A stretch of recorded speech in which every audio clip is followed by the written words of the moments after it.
So, hello there, good people of the world. Welcome to another video. I'm not streaming tonight. I'm just going to fly a little bit and record the stuff that I'm doing. And I have decided for myself mostly, but maybe even for some of the people that are watching the stuff that I create, which are not many, but at least a handful of people, that it might be interesting to do something else beside the tours that I've been doing. The last couple of weeks has mostly been centered around the Pacific Edge tour, but I want to keep stuff fresh for myself and for the few viewers that I have. So I decided to join the BushDivers community, especially the virtual airline that is that has its own airline system, which is pretty cool. Actually, I'm not very familiar with what's happening on the market when it comes to virtual airline management systems, but I have used PHP VMS myself for a couple of times. I actually installed one instance and created a plugin for it, but then you can read all that stuff on the website FlightSimSafaris.com. There's a little bit of history, but the real reason is that I wanted to do something interesting, and I took a look at different VAs, and the BushDivers seem to be exactly my kind of seem to offer exactly the kind of content that I want to play around with, and that is bush flying over some of the most interesting areas in the world, and one of them is Papua New Guinea. Those of you who know the missionary bush pilot, they know exactly what I'm talking about, because Papua New Guinea is actually really, really cool as a place to fly over, and it does have challenging airstrips and rough airstrips, and really it can have very challenging weather conditions and all that stuff. So these guys, the BushDivers, are flying over PNG, and they do have a little uh, uh, air of airline management system, and you even get a tracking software which connects to the flight simulator, so that you cannot, first of all, you cannot cheat your way around, and also it's much more convenient if you're flying and the system is actually recognizing what you do, and if you're doing your stuff well, you're going to get rewarded with more points. You've got some kind of progression system uh, where you can basically rise up in the ranks from, I don't know, trainee. I'm still a trainee because I haven't done a whole lot yet, but then you can go to second officer, first officer, captain, and whatnot. So the usual ranks inside virtual airlines, they're pretty uh, similar at most of the VAs. As you can see, I've done a couple of flights, not that many yet. Just a couple of flights just to kind of get familiarized with the whole system and make sure I understand it before I actually show it to you guys in a video. There are some things that are pretty common in virtual airline systems today. For example, a live map where you can see if members are flying and where they are flying. Then you have a dispatch system where you can basically choose from existing no, that's the contract part. You've got all kinds of contracts in different areas of where the VA is actually flying over. You can choose one of those contracts and just go ahead and do it, and it really depends on what kind of plane you're using, whether you're going to be able to to accomplish these contracts. You can even go ahead and split the contracts. For example, this one right here. I'm currently, my plane is stationed at Alpha Yankee Tango Foxtrot. That's a little airport and little airfield, and there's a contract that I can do, which is going to give me about a couple of bucks, not the whole sum because of reasons I'm going to explain in a minute. So I am flying the Kodiak as usual. It only has 9 seats. You can only take along 9 passengers, so I would have to split this contract into 2 flights. Each of the flights is going to give me a part of the sum. So if I'm able actually to fulfill this contract, then I'm going to get the entire sum. So, and then you have the flight dispatch. I have already selected a contract, or yeah, I have selected a contract, and then I can just assemble a flight with all these pieces of information that are here. And right now I'm supposed to deliver eight persons to an airstrip that is about 50 miles away. And I could also go ahead and add some more fuel to ferry over to the other destination. It's going to give me a couple of extra bucks. But considering the fact that many of the airfields and airports on Papua New Guinea are very short, it's always a good idea to make sure that your plane is only as loaded as it can be to safely take off and land on these short runways. It doesn't really help if I put everything, if I really basically, the Kodiak can take off with about 3,500 pounds of cargo. But if I put all of this into the plane, it's going to be a lot more difficult, and it's going to take a lot more runway to actually take off than if I only had like 1,000 pounds less. So it really depends on the airfield that you're trying to take off from, and the wind conditions. Actually, if you have tailwind while takeoff, it's going to be even more difficult. So the wind conditions, the length of the runway, and a couple of other variables that are kind of that you have to take into account if you want to do a safe flight. So with that said, this is one of the missions that I'm going to do in a minute. Just wanted to continue to show you the system here.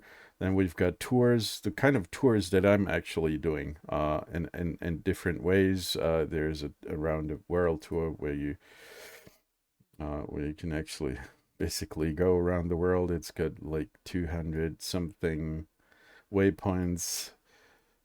I'm not sure if I'm ever going to do this tour because it's going to take like forever. Then you have finances. Basically, there are contracts which have, for example, this one. If we zoom into this, there are contracts, and for these contracts, you need to have a plane available. Doesn't really help if you take on a contract, but you cannot fly. So the idea is to have, before you go ahead and find a contract, you're going to have to do one of two things. Either you can buy an aircraft, which you will then own, and you're going to have to take care of it because it has a condition. And if the condition is getting worse over time, and if the condition is really bad, then you're going to have to repay the airplane, and it's going to cost you money. And then you can also go ahead and rent planes. But this is going to cost you because someone else is basically renting the plane out to you. They're going to take care of all the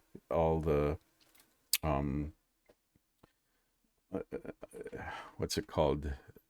They're going to make sure that the aircraft is in prime condition. So all the technical stuff that needs to be done, they're going to take care of the condition, really. and for that you're going to have to pay. So the Kodiak 100 is actually costing $1,000 per hour of flight. So if you do um, flights around the country over PNG, you're going to have to make sure that you earn enough money to actually be able to pay the rental costs, and you're also supposed to live yourself. So it's nice to earn a little bit extra just to be able to support yourself. So as you can see, here are my finances for the first couple of days. First of all, you're gonna have to pay for the fuel that you use up. So it really does make sense to plan ahead and make sure that you don't put on too much fuel, because it's gonna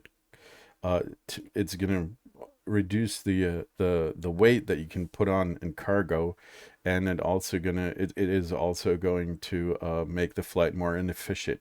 You only take as much fuel onto the plane as you really need, because otherwise you're wasting time, fuel, and energy. Yeah, you're also going to have to pay ground handling fees if you land somewhere. Then you're going to have to pay the rental fees, basically, and then you're going to get paid for what you do. And as you can see, I have earned quite a bit so far. 5 flights I've had, and now the balance is about $7,000. But here comes the thing that you need to take into account. You can buy my ultimate goal is basically to have my own Kodiak, but it is not cheap. So we're looking at you can basically buy all kinds of planes from different manufacturers, as you can see. The Daher Kodiak is, if you want to buy it new, you're gonna have to pay close to $1 million, which is quite a lot. So you're gonna have to do a lot of flying. You can buy used ones from like $500,000, something like that, but they're not going to have prime conditions. So you can expect that it's more expensive to take care of over time. So, but for me, this is the prime goal that I'm trying to achieve, is to earn enough money to buy my own Kodiak. And then you can also go ahead and kind of rise through the ranks here. There's a rank system right now. I'm a trainee, and if I fly a couple more hours or earn a couple more points, then I'm going to be second officer, and so forth. And then you're also going to be able to earn, as you can see here. These are the ranks that you can achieve: second officer, first officer, captain, senior captain, and then you're also gonna get some medals. Um, like 1 year service, 6 month, and so forth. You can get a couple of different medals. And one thing that I find very cool and very realistic, actually, is that you should not try to make the smoothest landing possible, because that's actually not realistic. There are It does make sense um, to have a little bit of an impact during touchdown for a variety of reasons. First of all, it's not going to wear out the tires as quickly as it would if you were just slowly coming down, and then it's going to rub over the concrete. And uh, basically there are a couple of downsides to trying to do the smoothest possible landing. So it's more realistic to do landings between 60 feet per minute and 100 feet per minute, actually coming down to the earth. The highest possible score that you can get is in that particular range. And I'll try to aim to make a landing in this kind of window. Most of the time, I'm somewhere in these two windows. Yeah, so that's the kind of thing that the kinds of things that you can achieve, and then you have a pretty good help system where you can read up all kinds of stuff, how all of this works, and so forth.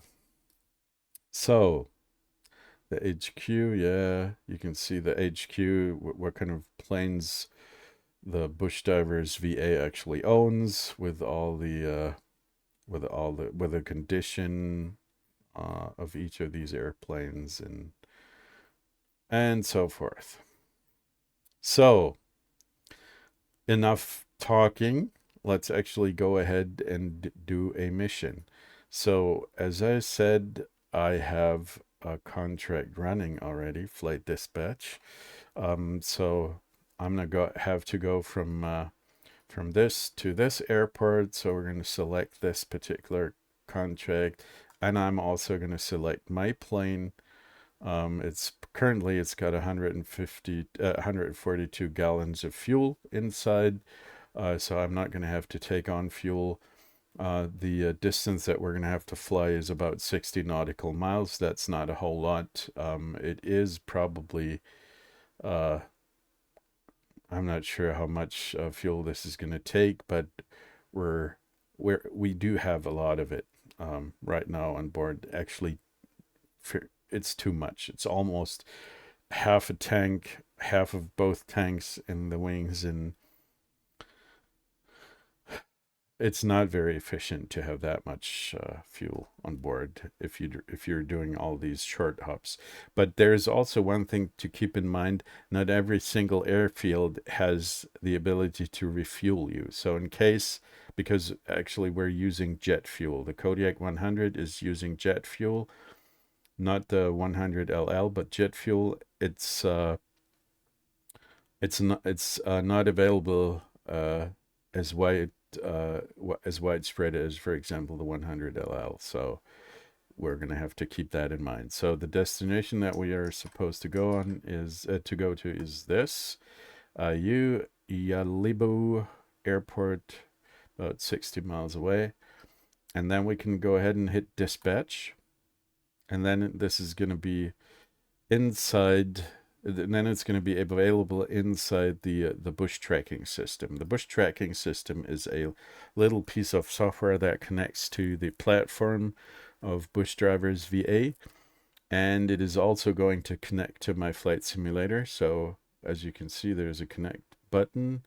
Then it is, hopefully it's going to recognize, yes it is, it did recognize that I have the simulator running, so it is connected. Then I can fetch the dispatch, and there you can see that this is the contract that I have created. Right now I'm supposed to be carrying 8 passengers, and then let's put that aside for a minute.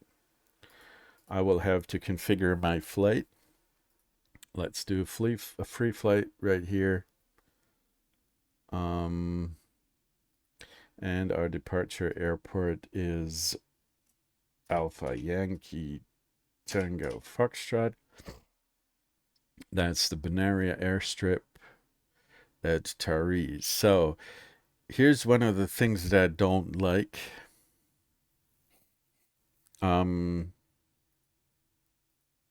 About flying over Papua New Guinea, and that is the fact that you don't have parking position at these small airfields, which means that my Kodiak is going to start with engines running.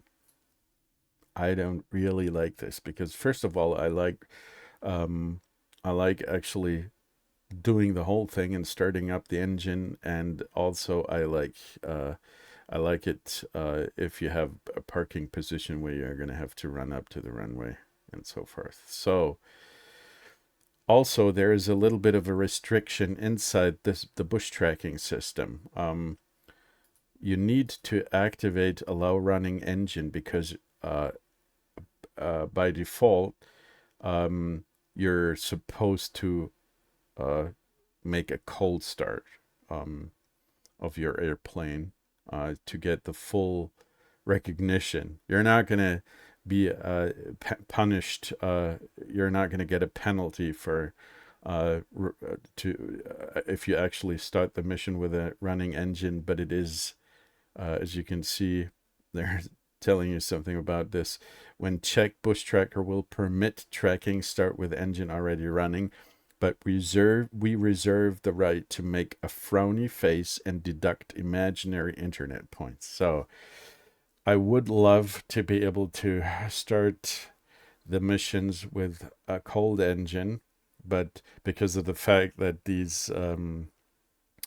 that most of these airfields inside Microsoft Flight Simulator don't have any parking position, you're gonna have to start at the end of a runway, and then the engine's gonna be running, and that's unfortunate. But there's no, to my knowledge, there's no way to circumvent this. So let's go ahead and start from runway 27, select as departure, and then we can already put in our destination, which is Alpha Yankee India uniform. That's Yellowboo Airport. And as you can see,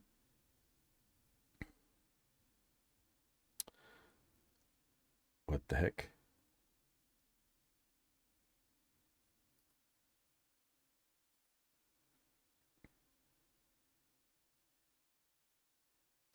What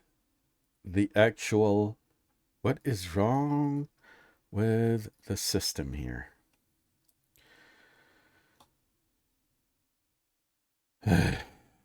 Alpha Yankee Tango Foxtrot, please. There we go. No, it's working. But the distance is not showing up correctly, really. Well, anyway, so that's good.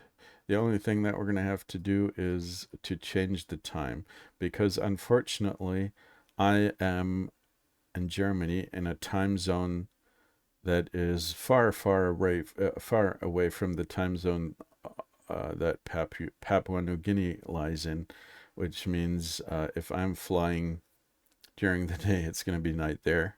So I will always use real weather, but not real time, unfortunately. But everything else, then real weather would be cheating, because one of the really interesting things about PNG is the fact that you have, just like Iceland, that's one of the places that I love to fly over as well. Both of these places have highly changing and very rapidly changing weather conditions, which makes it extra challenging to fly.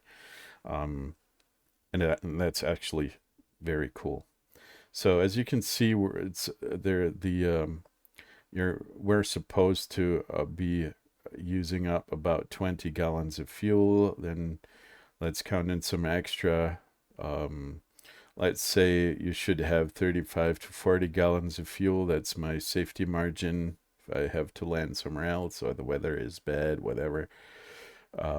So we have currently 142 gallons of fuel, which is way too much, and it's taken up a lot of space and a lot of weight. So that's not ideal. But that's just how it is. Also, as usually, I am using SayIntentions, which is the artificial intelligence ATC system.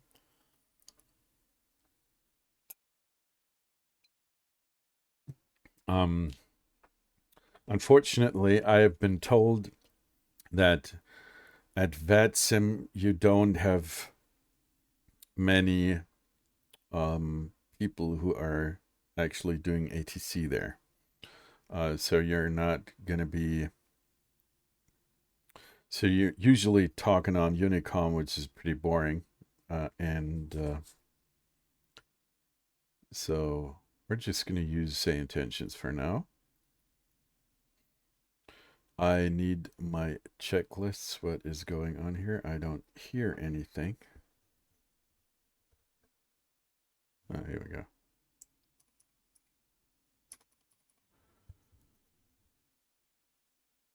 La la la. Okay, so the navigation stuff is already put into the system, but we can configure the autopilot. I think that we need to be using a an altitude about 11 to 12,000, something like that, because we're going to have mountains underway. Things that I hate about flights, about the way that thing. There we go. This is easier. Like, let's put it to 11,000 and put in some vertical speed of 1200. And we're going to activate nav and yaw damper. So that's it. Everything else checks out. Full prop, high idle, 20 degrees of flaps, generators on, all this stuff is on. We can click that away. Let's go ahead and take a look at the approach options. I need my little nav map. Where is it? So we can, so we get an idea where we are going to land at. So that's Yellowboo, and the perfect approach. I've landed there before, actually. This is runway number 10. We're gonna come from this side. We're gonna come from the west, so we can do a straight fly in to runway number 10. It's actually it's kind of a dirt airfield, and it does have a couple of parking positions, which is nice. And then let's go ahead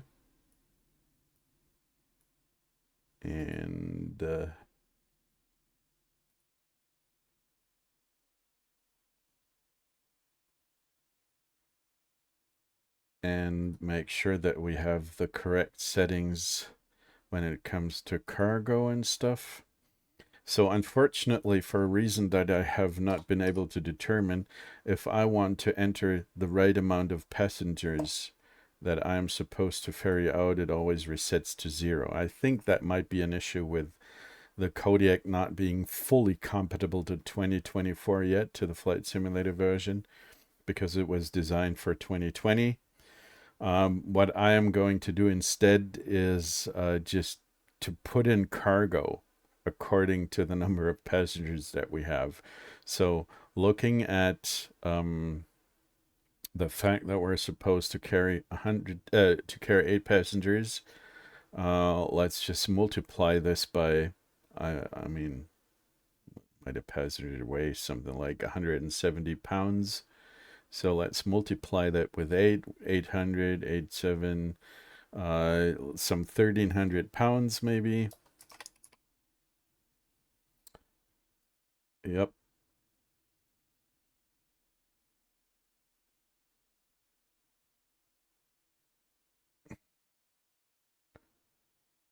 Okay. That's good. Okay, so we're pretty heavy, actually. And then let's pick runway number 10. We're going to do a straight fly in. Everything else is not interesting to me. And make sure that we can see the flight plan on this display and take a look at the altitudes that we're supposed to be flying at. This is like A2, and the runway is at 7.5 something. So it's pretty high, actually. So I think we're good to go. As you can see on the radar, we do have a little bit of weather coming up in this direction. Fortunately, we're going to turn around and fly into the other direction. Yep. So basically, we're good to go. Let's talk to ATC. Binaria traffic, Kodiak, November. I'm sorry. This here is wrong. This is actually wrong. I should have a different call sign.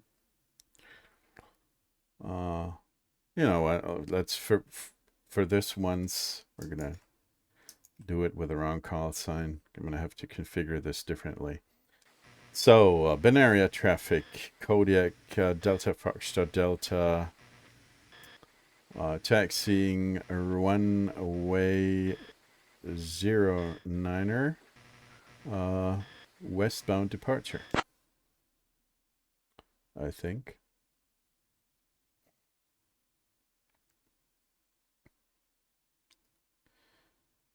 No, it's runway. Correction, Kodiak Delta Foxtrot Delta is taxiing to runway 27 with westbound departure.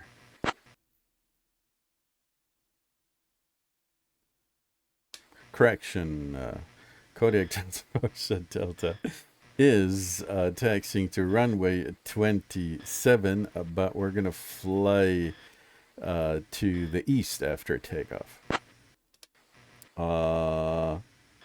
Yeah, right. It's freaking hell. Okay.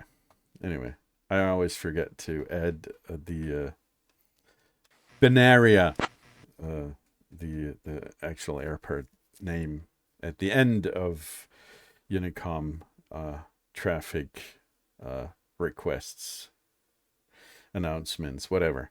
So let's see if everything's working as intended. It looks like it.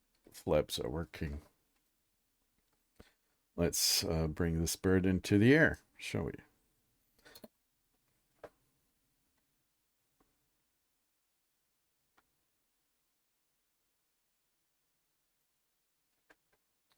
Okay, this might actually be a little bit tight up ahead because the runway is not that long, and we're going to have to let it roll as long as possible to gain speed. It's 80 knots, so we can take off and then make sure that we don't stall. That looks pretty good. So we can go ahead. We will be flying ahead and then make a right turn here along this ridge line, just because we want to go into the other direction. We can turn off bitching Betty for a minute because I know what I'm doing right now, I hope. Let's raise the flaps one notch to gain some speed.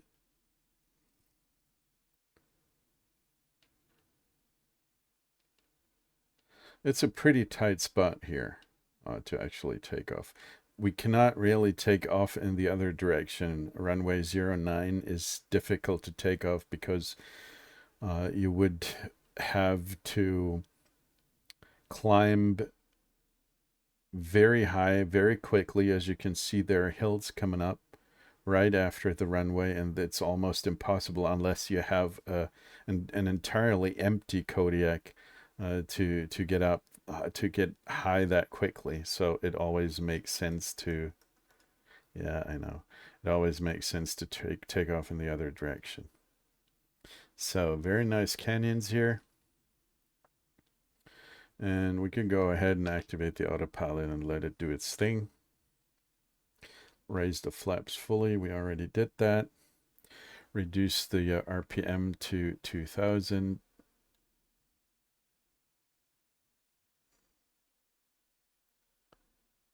Here we go.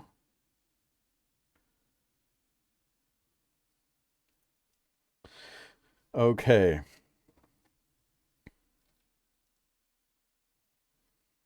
Now let's contact.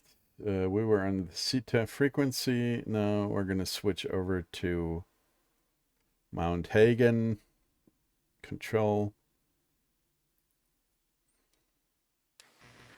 Center, this is Kodiak Delta Foxtrot Delta. Climb about 2 miles east of Binaria Airstrip.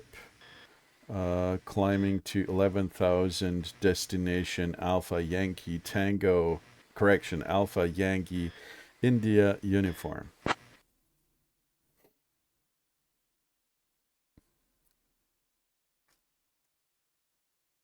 Kodiak 8311, Romeo, Moresby info, Roger, continue climb to 1,000 feet, destination AYRU confirmed. Moresby, Kodiak Delta Foxtrot Delta would like to request flight following.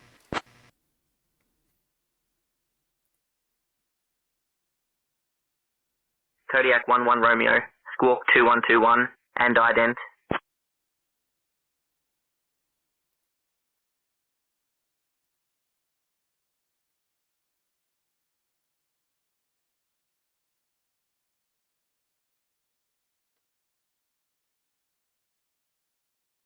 Kodiak 11 Romeo, radar contact, over Binaria airstrip at 8600 feet, heading 245, Tamid mission altimeter 1019er.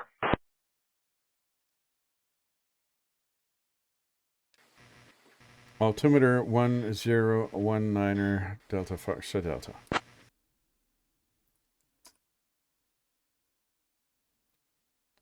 The autopilot is doing weird stuff here.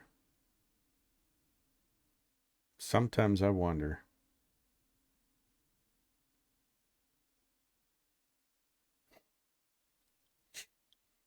But anyway, I think we're on the right track now. Yeah, and there's our top of descent. So it's not that far away. No, sir, it isn't. Or you're actually not able to hear the flight simulator because I stupid and there you go. Because I'm stupid and yeah, oh yeah. Today I forgot to activate music, so let's listen into some smooth, boring jazz. I would so love to play Marrakesh Express.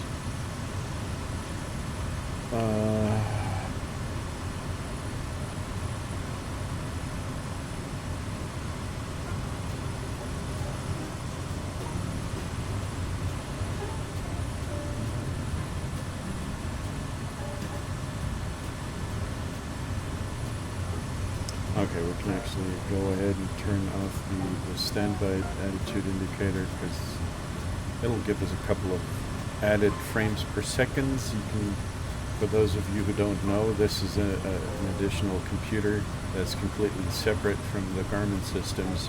In case these guys here break down for whatever reason, you still have that one. Unfortunately, inside the simulator, the flight simulator, it is reducing the frames per second because it's an entirely it's an additional computer that needs to be simulated. And if you go ahead and pull a specific circuit breaker, which is number 3 down here, standby attitude stuff, if you pull that, this is going to turn off and you get an additional 10 frames per second. Don't look a gift horse in the mouth, as my dad always said.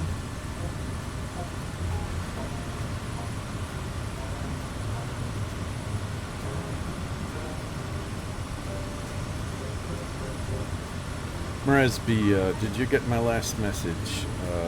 And can you track my flight? Delta Foxtrot Delta.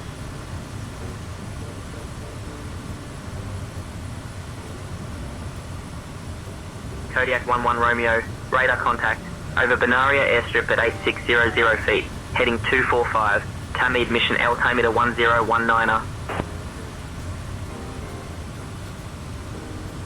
No, I already asked you. Altimeter 1019er Delta Foxtrot Delta. So we can go ahead and reduce the torques to 1200 something. That's good enough.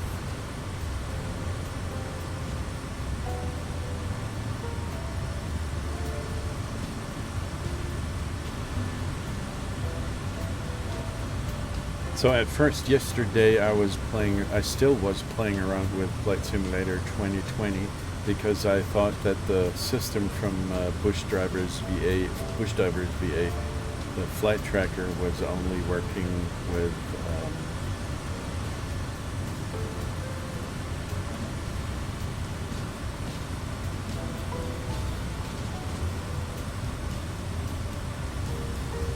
starting conditions not met.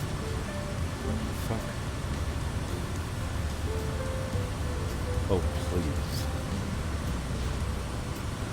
Okay, so it did not recognize my flight. Let's do it again.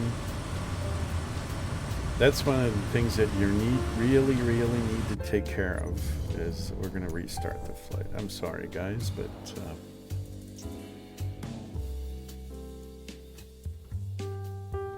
that's one of the things you really should make sure that you're doing it right, because otherwise you will suffer like I did. What is happening? So we did add a 1,300 pounds. We did go. It remembers this setting,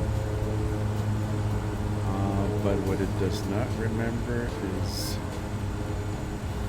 the fuel,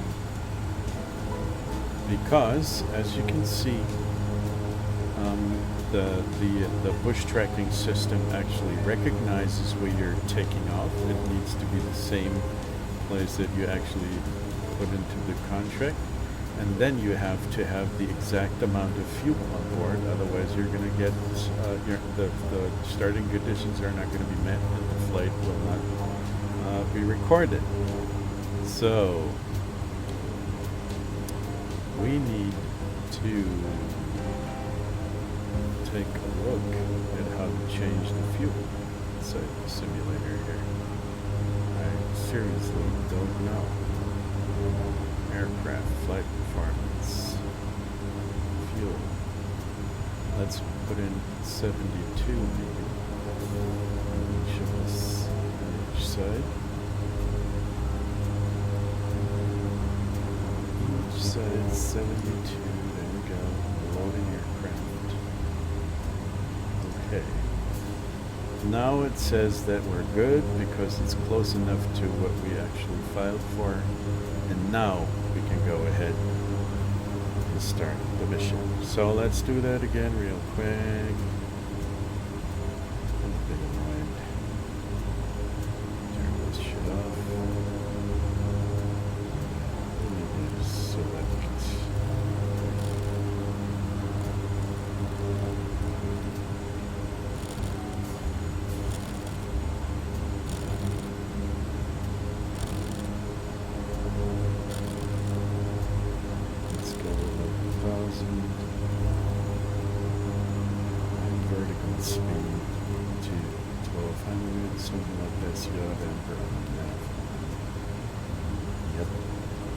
Good. We can turn off tons right now at the beginning because we do know what we're doing.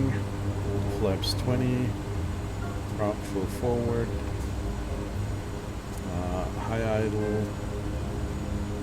Everything else checks out. I think parking brake is set. We can go ahead and turn off the standby stuff thing here. Okay. Where heavy is F. Release the parking brake. And take off once again.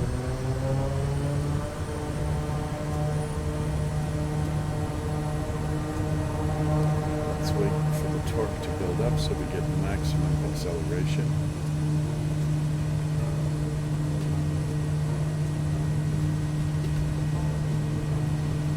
Good.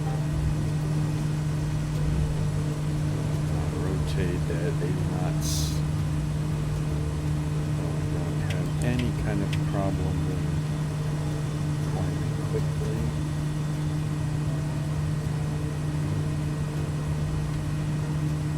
Let's make a little bit of a left turn. We're above 90 knots. We can raise flaps 1 notch.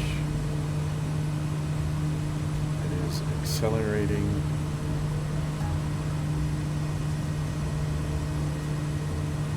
We can go ahead and make a right turn into the opposite direction.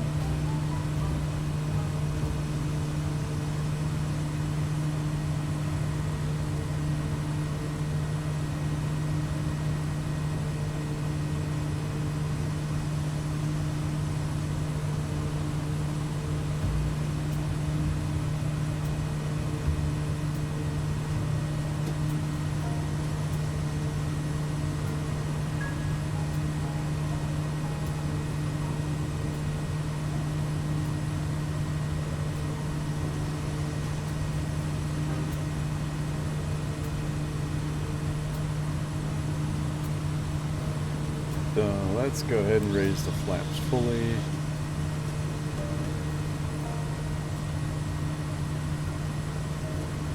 And we can go ahead and let the autopilot do its thing. Oh, no, we're going to wait. Otherwise, it's going to turn around, which wouldn't make any sense. Let's go fly this direction. Heading at first. And then we can switch to nav.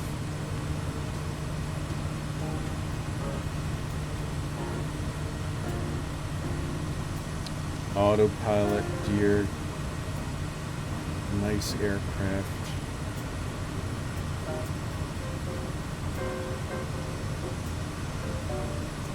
Okay. So, where was I?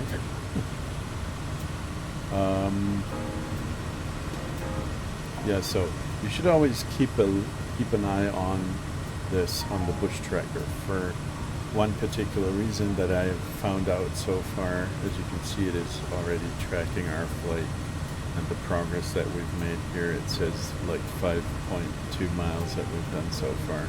We're at the cruise stage of the flight. Yeah, but what did happen to me twice so far in 5 flights was that the flight tracker actually stopped tracking the flight somewhere in between, which wasn't really very cool because I kind of forget to note down how much fuel I was using, and that wasn't so cool. So it is not perfectly reliable. So, and in the end, you can of course go ahead and file a manual PREP, so your performance, the work is not lost entirely. But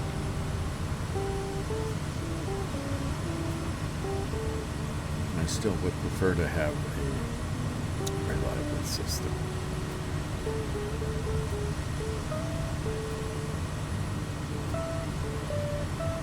So we're supposed to have 8 passengers on board. I would love to see their frightened faces. Unfortunately, it doesn't work. The Kodiak doesn't work inside FS 2024 perfectly. Now we can go ahead and switch to nav.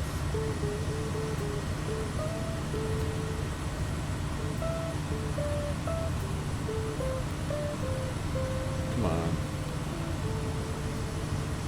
Go.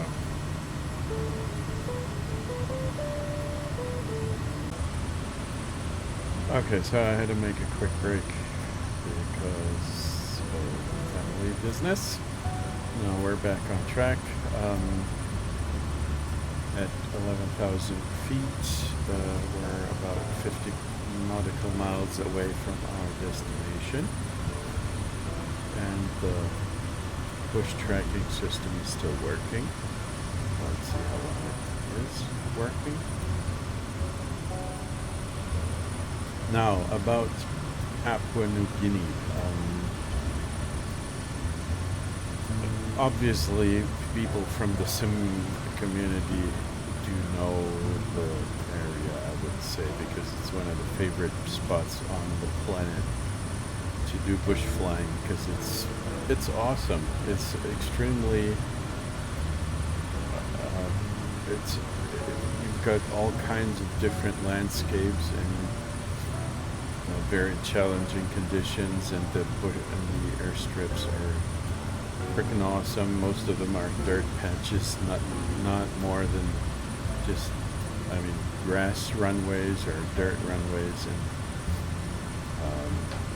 it's actually really fun to land. It's fun and challenging to land at these places, and even more so to take off, depending on how much weight you've got on your plane, and it's good fun. And I think that it came to fame basically also because of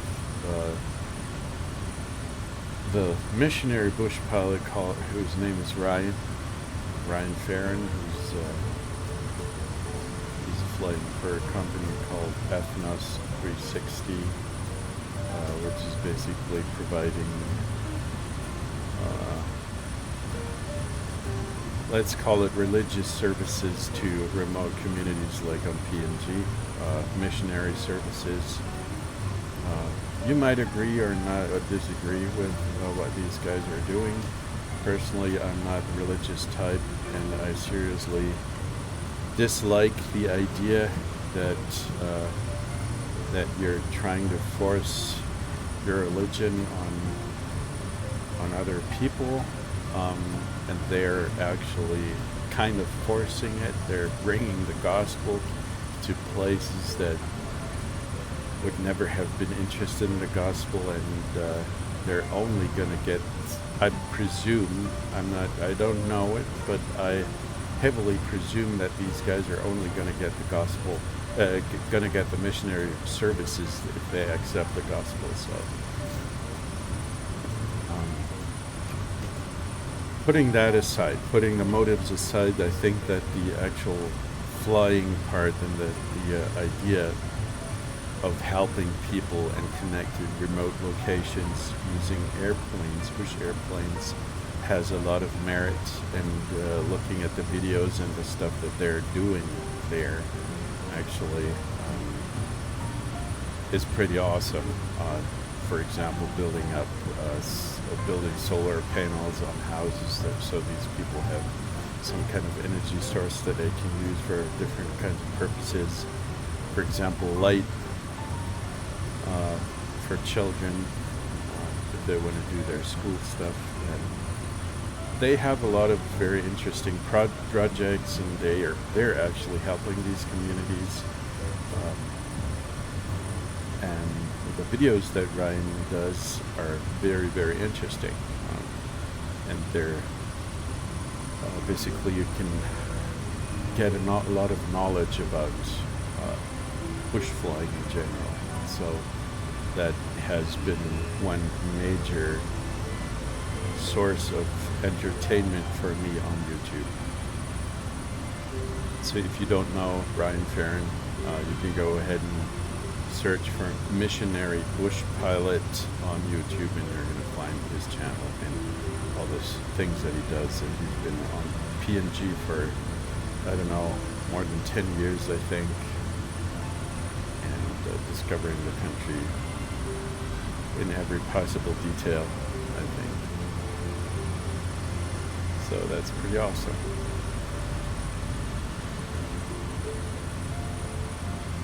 .35 miles to go.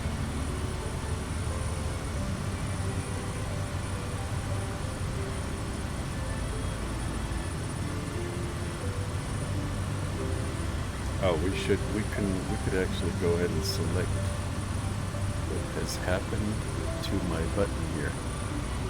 That looks that's a little bug, I would say. Procedures. Let's use this one. Yeah, we're going to use runway 10, and we're going to do a straight fly in. Yeah. So go ahead and activate this. Yes, I know what I'm doing. So the approach altitude will be 8.3, and the actual landing, the runway is at about 7,000 something feet. Here's the top of the descent. It's coming up pretty quickly in like 6 minutes, and then we can start the descent and make sure that we're coming in nicely in a controlled manner.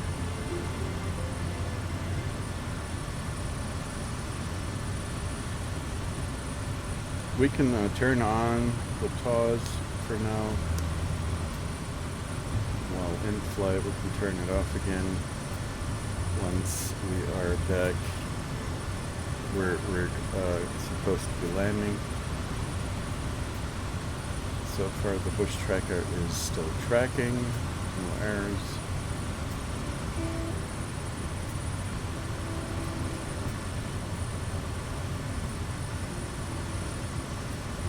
So now you can see that it is beginning to give us, as you can see, it is beginning to give us directions that we should be slowly but steadily, that we could begin the descent.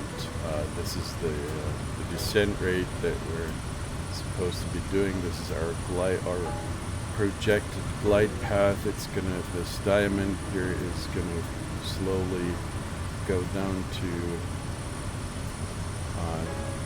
going down the what's it called? It's not called stripe. You know what I mean?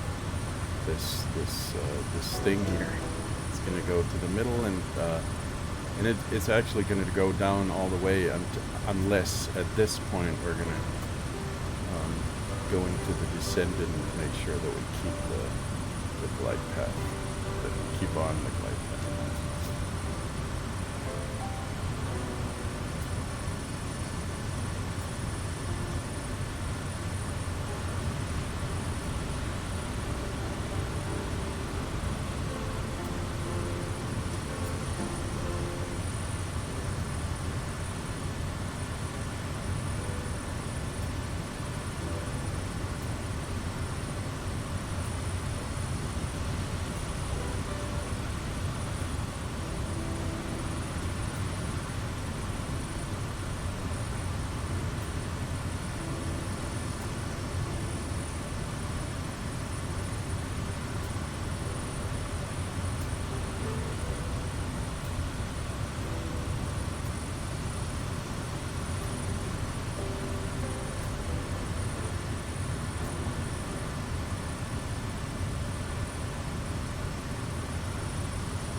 I'm not going to talk to ATC right now because I'm a bit lazy right now.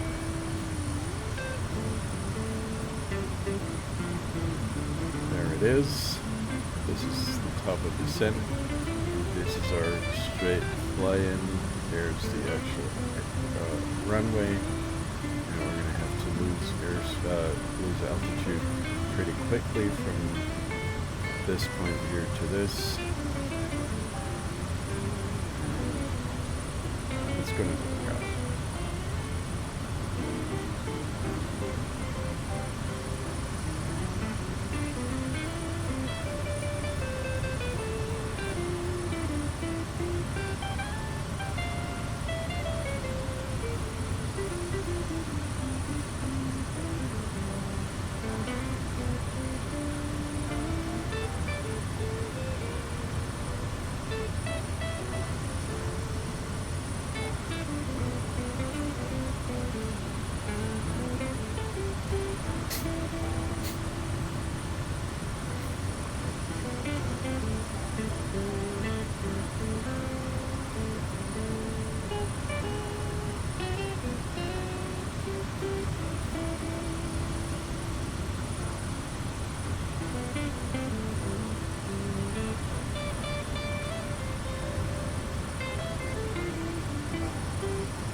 Okay, so you can see we've reached the top of the descent pretty soon. We can start to set up the descent. We're going to go to 8,300 feet right there. And we can activate vertical speed. We're going to this, reduce the throttle because we don't want to accelerate too much.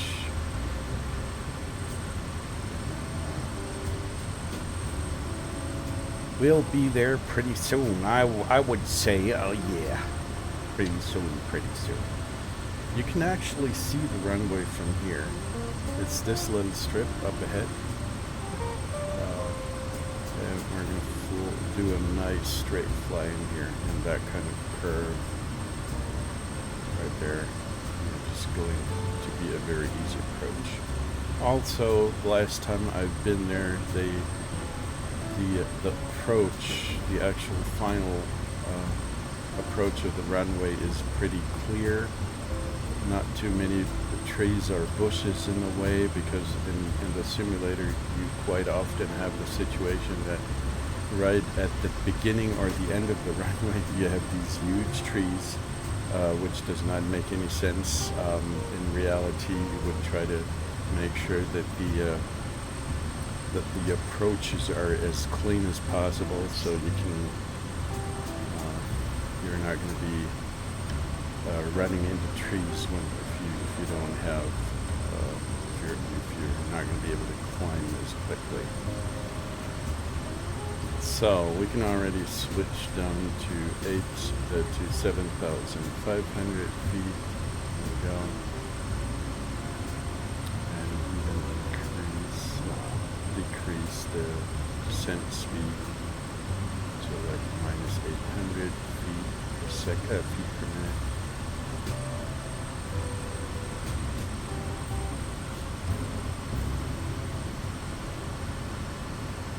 And then the plane is going to lead us directly to the airfield.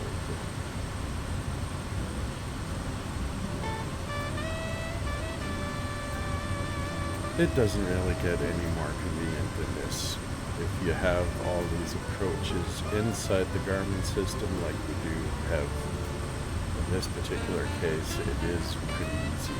Depending on the weather conditions, if you do not have to if you don't have to deviate from these plans, it's pretty easy.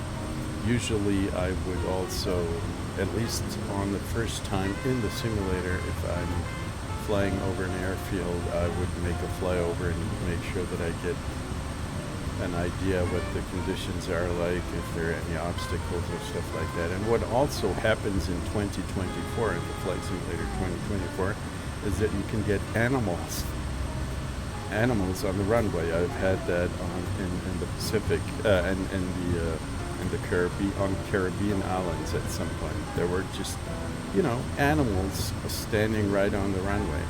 I'm not sure if you can actually hit them in the simulator. I don't think so, because they're just going to be no physical object, but you can look at them. And you can, of course, go ahead and pretend that these are real and you don't want to hit them. So it is a nice bit of realism, really.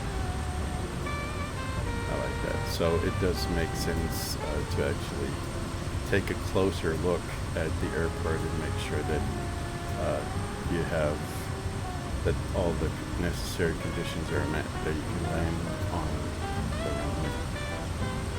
Let's reduce the speed.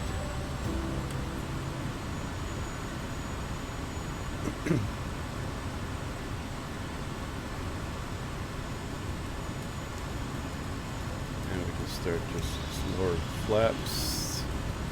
We are entering final runway number 10.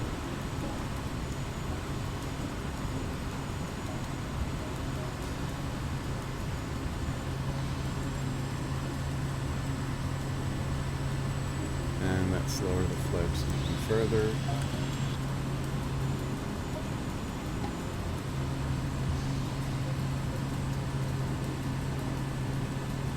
And I'm going to further, and now we're going to turn off the autopilot and do a manual approach. Our approach speed should be somewhere around 70 to 75 knots because we're so heavy. If the Kodiak would be emptier, then we could do approach speeds below 70, but in this particular case I would prefer to make sure that we don't stall. Somewhere 70 to 75 is a good approach speed in this case.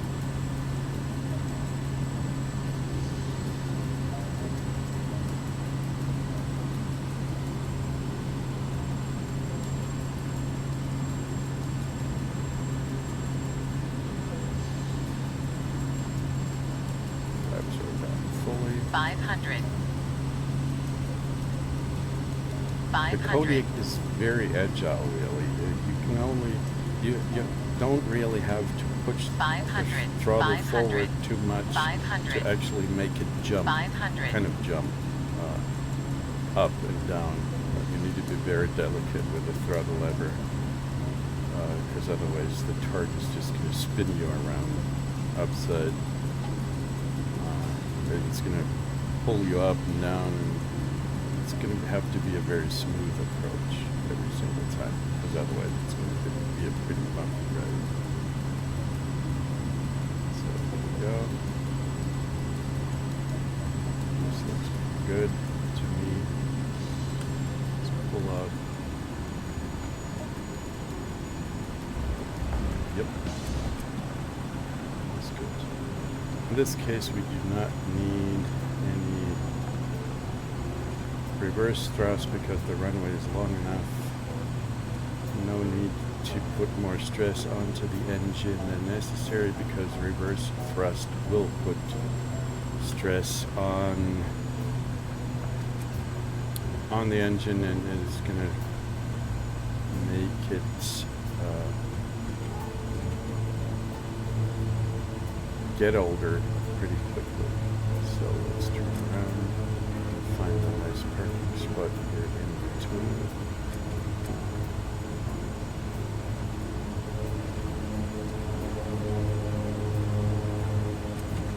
Okay, so parking brake. Let's go to low idle and make sure the engine can cool off a little bit before we turn it off entirely. One of the things that I find a little bit annoying is the fact that you cannot end the flight while the engine is still on. The problem that I have with this is the fact that sometimes I would like to do several flights in a row, but I do not want to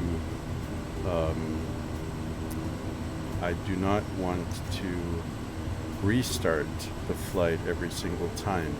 And if I turn off the Kodiak engine and turn it off after that without a pause, without a waiting time to let it cool off a little bit, then the engine's going to blow. That's one of the specific characteristics of the Kodiak 100. So the ITT value should not go up higher than like 700 something. But if I turn it off and turn it on immediately after that, it's going to blow. So now that we've let it cool off a bit, we can actually go ahead and do this, cut off the fuel, and now, funnily enough, we can submit the pre-rep because the engine is kind of recognized as being turned off. So here we go, submit the pre-rep, and then we're done. And this flight is done. Okay, so one thing that I would like to try to do is another short flight. Stop moaning.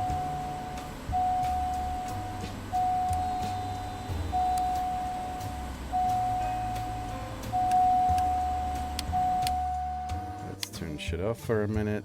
We can turn off the lights. There we go. Okay, so let it cool down a little bit. And then let's pick up a new flight. So we did all of that. Now, as you can see, we have more money now. We had 6,000 something before, now we've got 9,000 something. And our fuel went down to 125 pounds, gallons, excuse me. Now let's find more contracts. We are at Alpha Yankee India uniform right now, and there are a couple of contracts available for us. And we could, for example, do this. For documentary makers, that's something that we can do in, oh, that's a little bit too far, 400 miles. So the contracts are being ordered by the distance. That here would be a good contract for me, but it's 15 solar power technicians. I cannot pick them up in a single ride because I only have nine seats available in the Kodiak, so I would have to split this contract up. What is this? 14 health workers. I think I would prefer this particular mission. There, we're gonna pick this one. So flight dispatch, as you can see, 15 guys, and what we can do is split the contract. 15 guys means that we can, it's easier if we have like 8 and 7, somewhere in between 50% of the contract in one run, and then another one. As you can see, also the value is being split. The first one with 7 guys will bring in like 4,000, and the other one will bring in 4,500. So it is, it's actually pretty easy. Okay, we're gonna do one more contract tonight. Let's go ahead and take this one. We're gonna take my usual Kodiak. Our destination will be Alpha Yankee Mike Hotel. And that's that. File the dispatch. Here we go. And then we can go back into the bush tracker, fetch dispatch. There it is. Here we go. The sim fuel is still good. That's the same amount. We're at the right place. Now we're gonna have to add some passengers, or let's call it simulated passengers. Flight planner, cargo. We're just gonna keep the 1300. It doesn't really matter that much, in my opinion. Well, 7 passengers would be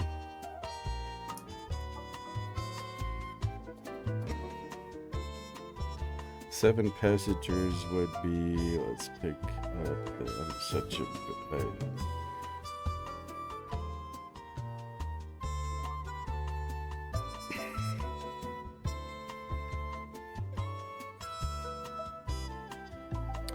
$1,190. Let's say 1,200 pounds. Yep. Good enough. Okay, let's hope this thing doesn't blow up now. Let's turn all of this back on. There we go. Turn this on and the ignition on. The starter on low. And let's see what happens to the ITT value. It's probably gonna go up to like 700 once we introduce the fuel. 700 something. The NG is 21, that's good. We can introduce the fuel, low idle. And let's see what's gonna happen.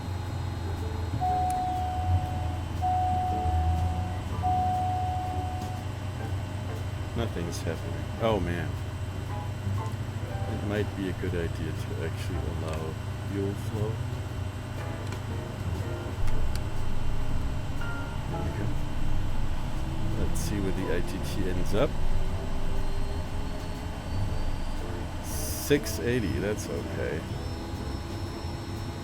It's lower than I anticipated. Okay.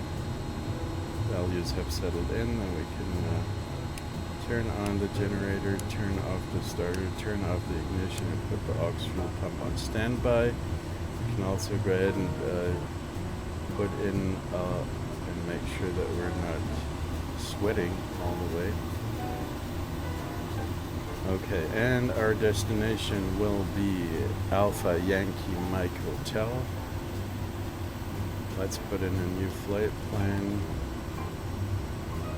Delete this one.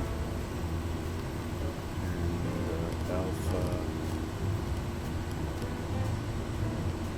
Yankee Mike Hotel Mount Hagen. Activate. That's nice. We can also already go ahead and let's take a look at Mount Hagen.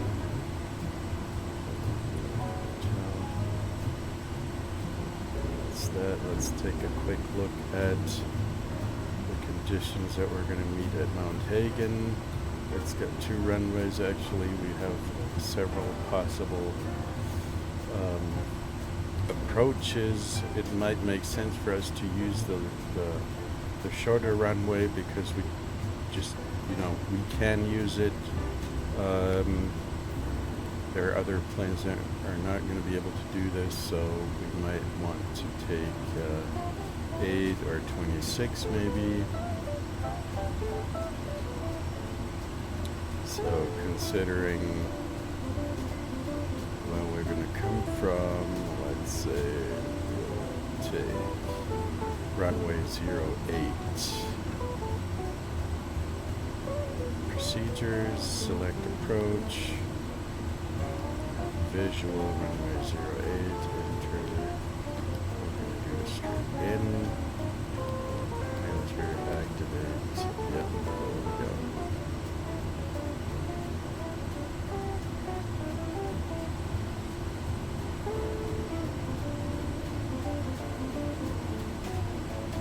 Yeah, that looks about right. And taking a look also at the altitudes that we might want to fly at. We've got a couple of high mountains underway, like 4,000 meters high almost, which means that we should be flying at about, let's say, 1,300 as flight level 13. And put that in.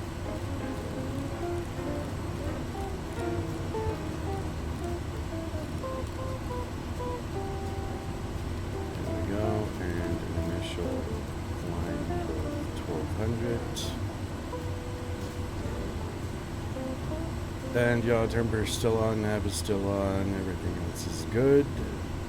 Okay. I think that might be it. Let's set the trim to take off forward. What is happening now? Yeah, I know. Prog full forward. And we can already put it into high idle. I don't mind it if it rolls too quickly. We will be taking off from runway 10, just like we came in. So let's turn this thing around, release the parking brake. Run this gal over. She's in the way, unfortunately. Sorry about that.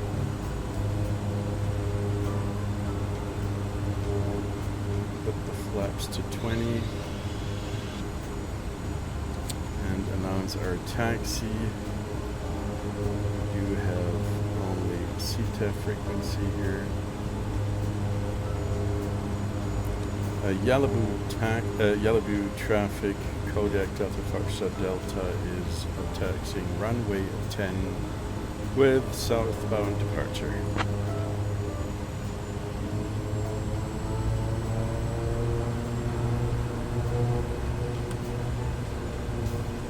Nobody coming in. It's actually, you know, looking at where they placed the fuel station, that might not be the best place to actually put it, because it's right on the runway. If somebody's got his plane, if somebody loses the control of his plane on the runway, he might run into the fuel station. But it's just how it is.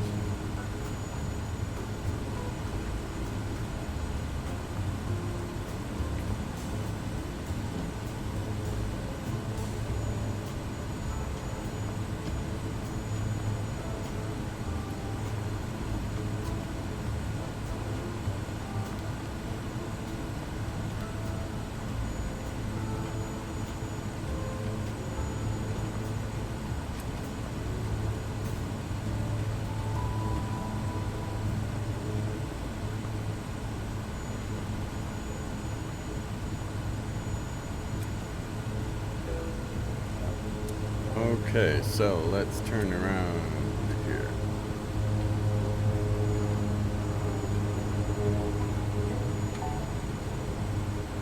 I like this place.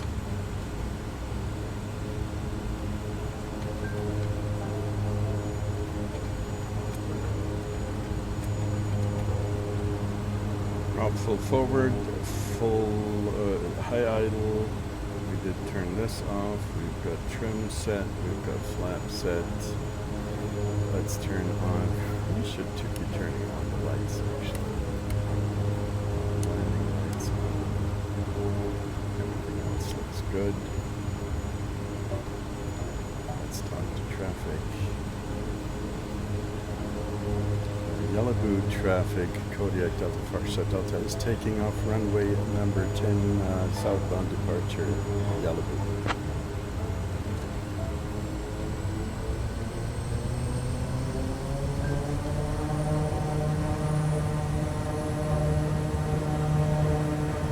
Let's wait for the torques to build up, and off we go.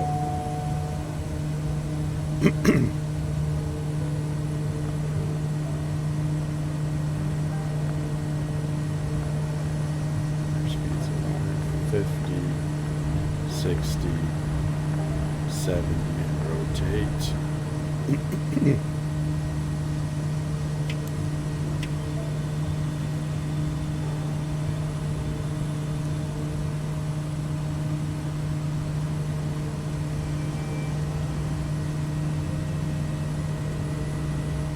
We're at 90 knots right now. We can pull up the fletch one. Pull up the flats one notch, and then let's make a left turn to the north, actually. 500. Correction, Delta Foxtrot Delta will be doing northbound departure, Delta Foxtrot Delta, and Yellowboo. We can turn off the terrain awareness system for now.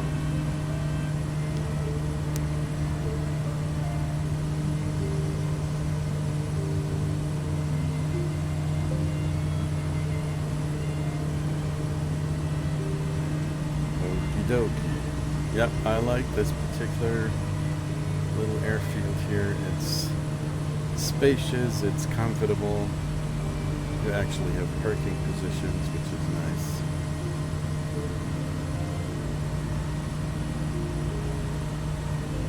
Raise the flaps fully after 100 knots.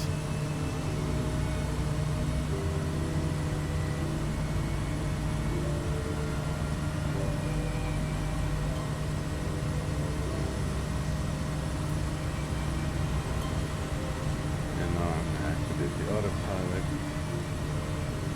Make sure that our system is still tracking. As you can see, it still does it. But at some point, it sometimes happens that it's stopping tracking stuff, and then basically the flight is going to be cancelled, and the only thing that you can do about it is to submit a manual PREB on the website, because you're not going to be able to submit one from this app anymore.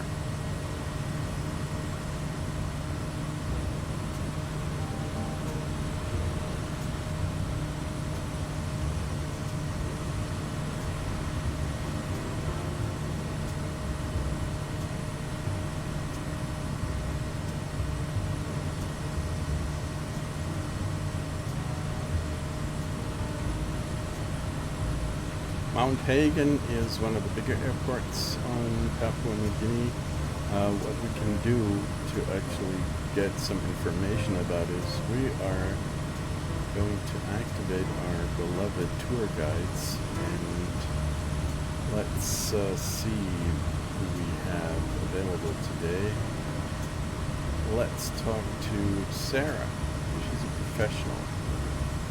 Short, to the point, friendly and fun, Sarah is the perfect professional tour guide for any situation involving paying clients on your charter flights. Okie dokie. So, let's first call Moresby and get flight following.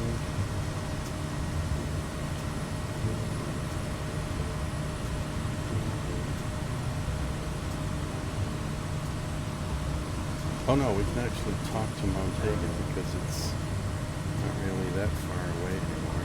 Like 20 miles. Let's talk to Mount Hagen. Mount Hagen Tower, Kodiak Delta Foxtrot Delta, is about 22 miles north of the, south of the airport with the intention to land.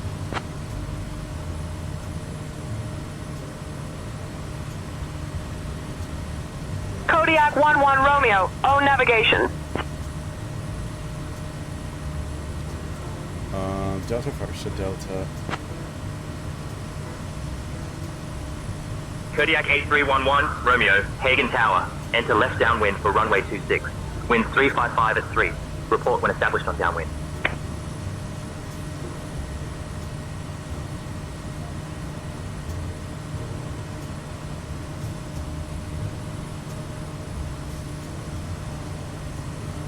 I think we can actually go ahead and leave it at 12,000. That should be good enough. And we can pretty soon go ahead and start the descent because we're not that far away. We're going to activate the approach. There we go. And top of the descent is in 1 minute. So we can set it to 5-9er, to 6-9er.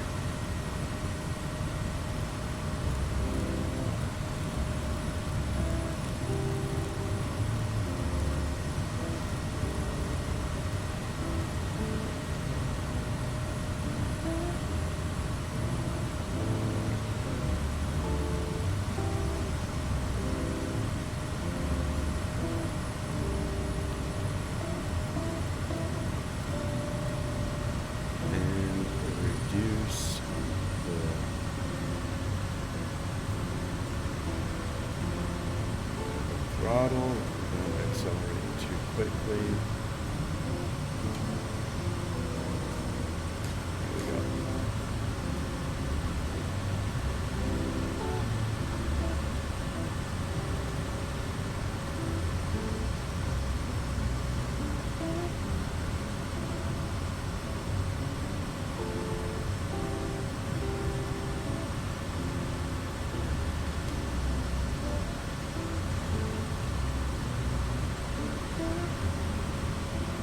Yeah, these are the peaks that I was talking about earlier, but we're actually not flying over these, so it doesn't really matter.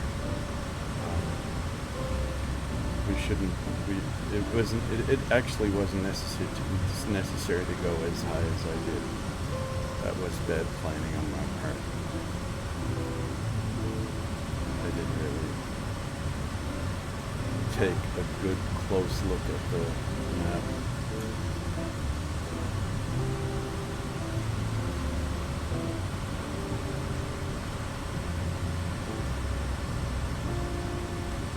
Because we're basically flying through a valley here. It's easy to spot. We're coming from this place here, and then we're going to fly up here. And these are the peaks that I was taking a look at, almost 4,000 meters high, but we're actually approaching from this side, so we don't need to get that high. And then we're going to fly and approach to runway 08 here. Just make a right turn again.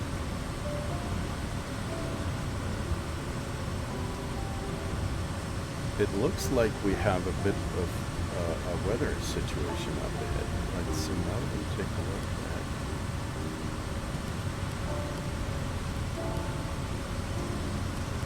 What is going on the radar? Doesn't look too bad yet. But, as you can see, there are quite the buildups up ahead. Let's listen into ATIS at Mount Hayden. 20. Density altitude 6600 feet. Transition level 205. Arriving and departing runways 30, 26. Bird activity in vicinity of airport. Advise on initial contact you have information Yankee. Mount Hagen Kagamega Airport, information Yankee. 2000 Zulu. Wind 355 at 3. Visibility 6. Sky conditions, scattered at 500 feet. Scattered at 3000 feet. Temperature 16. Dew point 16. QNH 1020. Density altitude 6600 feet. Transition level 205. Arriving and departing runways 30, 26. Bird activity in vicinity of airport. Okay.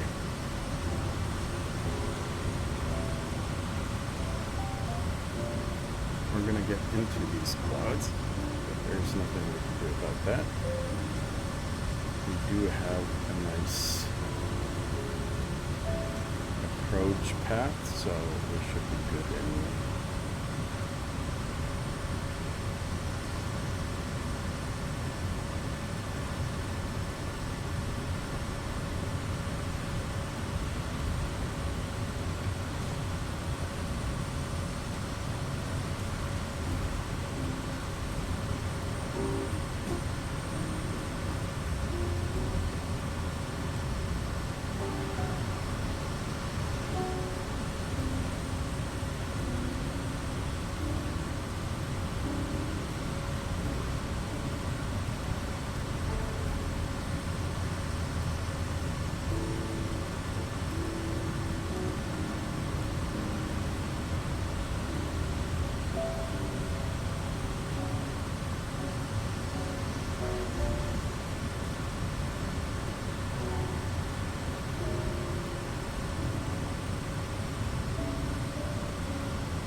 Yeah, we've still got a little bit of visibility down here, so it's probably easy to spot the runway, but you never know. With these places, the weather is constantly changing.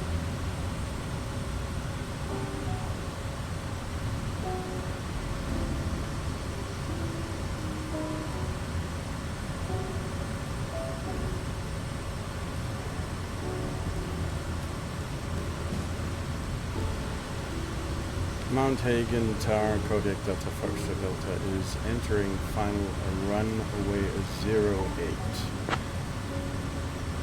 So now we'll fly manually. Kodiak 11 Romeo. Runway 08 is not active. Enter left downwind for runway 26. Wind 355 at 3. Runway 26 for Delta Foxtrot Delta. Okay.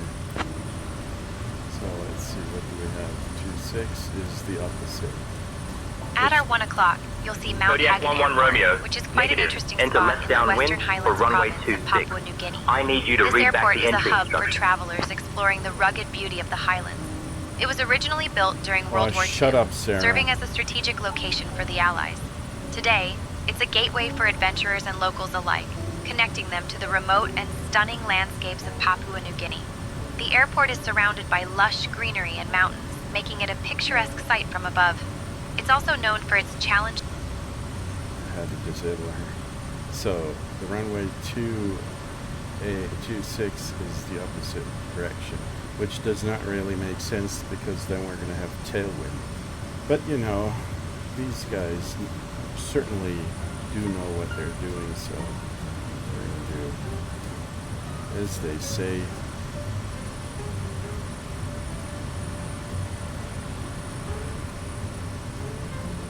And fly a left downwind.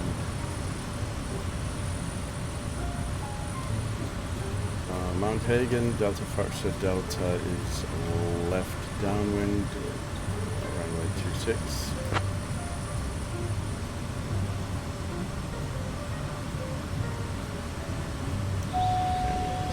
Go ahead and lower the flaps.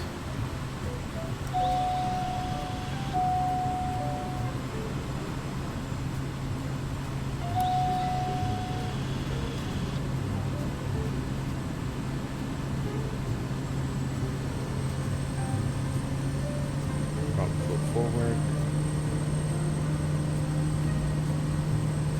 Delta Foxtrot Delta turning base, runway 26.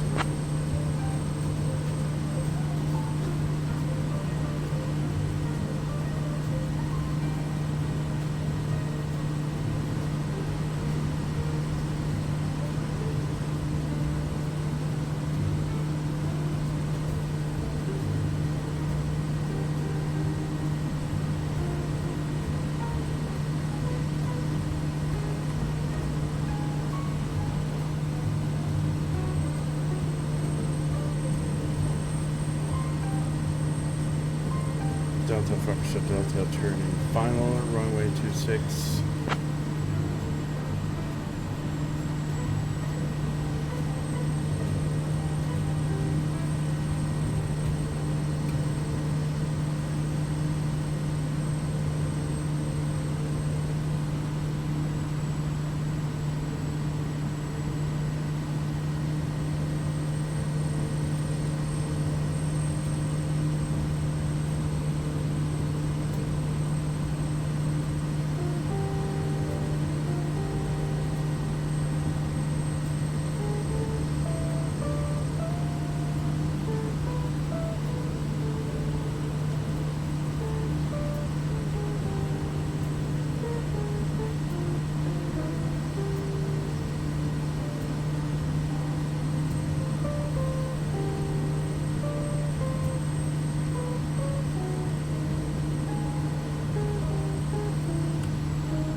Okay.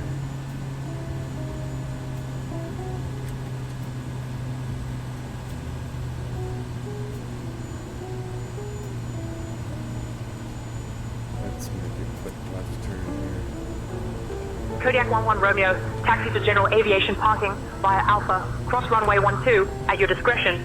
Stay on this frequency. Staying on this frequency, going to general aviation parking via Alpha and 12 Delta Foxtrot Delta.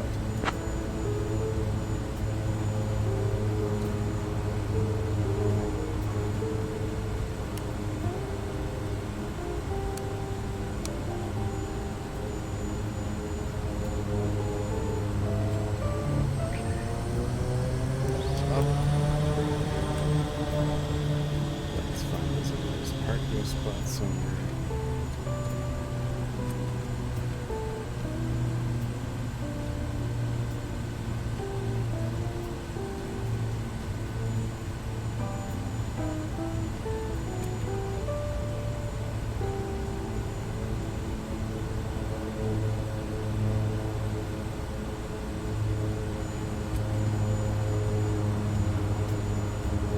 How about this one?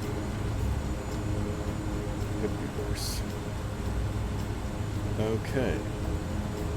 Flight tracker still works. Let's let this thing cool off for a minute.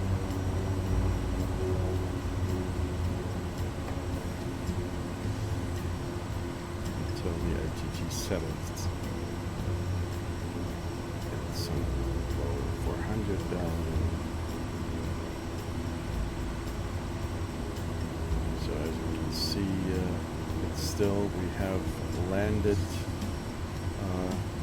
That's our current status, landed.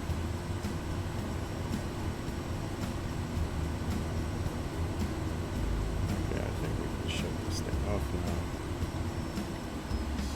Cut off the fuel. Shut off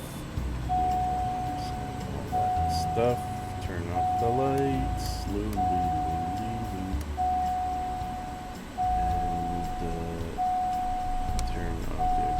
Fuel pump, turn out the generator, turn out the bucks, blah, blah, blah, blah, and so forth, and so on. So we can go ahead and submit the PRIP. There we go.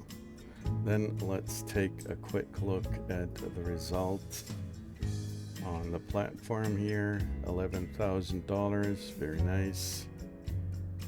I can almost afford a new plane. Not really.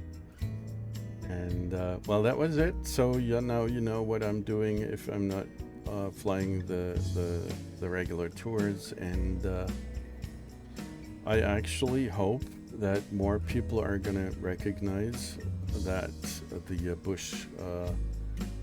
BushDivers are actually what they have to offer, and then this seems to be a pretty cool VA. So I'll see you soon, probably next time doing the tours, and take care.